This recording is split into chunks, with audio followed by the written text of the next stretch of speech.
Hello, Maratrika Bhaumik, and welcome to the Hetu. Last week, Union Home Minister Amit Shah assured southern states that they would not lose a single parliamentary seat if a delimitation exercise were to be conducted, addressing long-standing concerns in states like Tamil Nadu and Kerala. These states fear that a delimitation of existing electoral constituencies based on the latest census data would vastly reduce their parliamentary representation.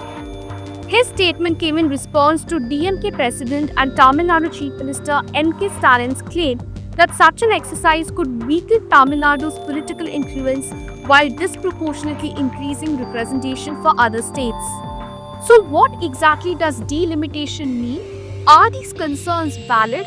And what lies ahead? Let's break it down for you in this video.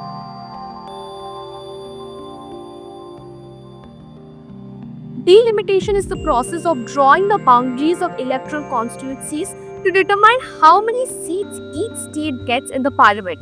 The Constitution of India expects each voter's vote to have the same value regardless of the place that they reside in. That is why Article 82 of the Constitution mandates that the number of seats in the Lok Sabha must be readjusted based on the latest census data. This crucial task is entrusted to an independent delimitation commission appointed by the President. It comprises a retired Supreme Court or High Court judge, the Chief Election Commissioner and the State Election Commissioner. The current distribution of Lok Sabha seats is based on the 1971 census. In 1976, during the emergency, the Indira Gandhi-led government passed the 42nd Constitutional Amendment, which halted the revision of parliamentary seats for 25 years, that is until the 2001 census. In 2001, the Atal Bihari Vajpayee-led government extended this restriction until 2026 through the 84th Constitutional Amendment. The rationale behind both these amendments was to promote population control measures.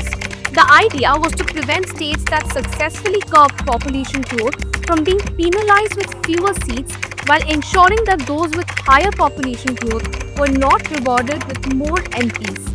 As a result, the Lok Sabha remains capped at 545 members, which has been unchanged for over 5 decades. However, this could change soon with the delimitation exercise expected to be conducted next year. During discussions on the Women's Reservation Bill in 2023, the government indicated that work on the census would begin right after the 2024 Lok Sabha elections. However, with no progress so far and the census process itself taking up to 2 years, the uncertainty persists.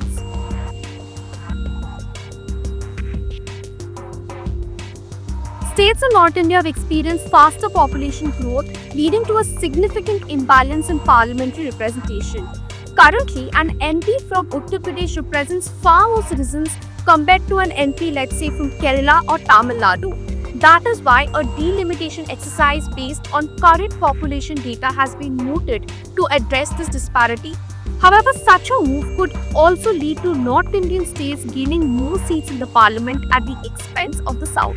A 2019 study by the Carnegie Endowment for International Peace provides a glimpse of how India's electoral map could change. Using 2026 population projections based on government data, the authors estimated that the Lok Sabha's strength would need to increase to 846 seats to correct demographic imbalances.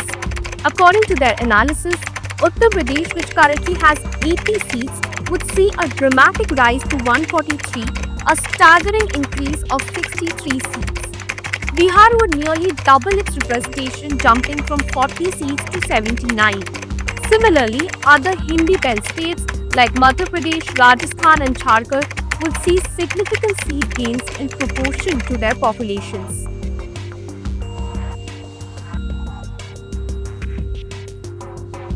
Needless to say, this could have profound implications for Indian politics. Regional parties in the South believe that a delimitation exercise could tilt electoral dynamics in the favor of political parties which have a stronger base in the Hindi heartland, such as the BJP. The opposition too shares this anxiety. In the 2024 Lok Sabha elections, the India bloc secured 232 seats, with over 100 of them coming from the populous North Indian states. The Congress, which won 99 seats overall, secured 53 of them from Karnataka, Maharashtra, Kerala, Telangana, and Tamil Nadu alone, underscoring the South's importance in the opposition's electoral strategy. Experts have proposed various solutions to address this challenge. Some suggest maintaining the current allocation of Lok Sabha seats while distributing additional seats based on each state's share of the national population. Others recommend allocating Lok Sabha seats strictly according to the latest census data, but balancing the disparity by ensuring equal representation for all states in the Rajya Sabha.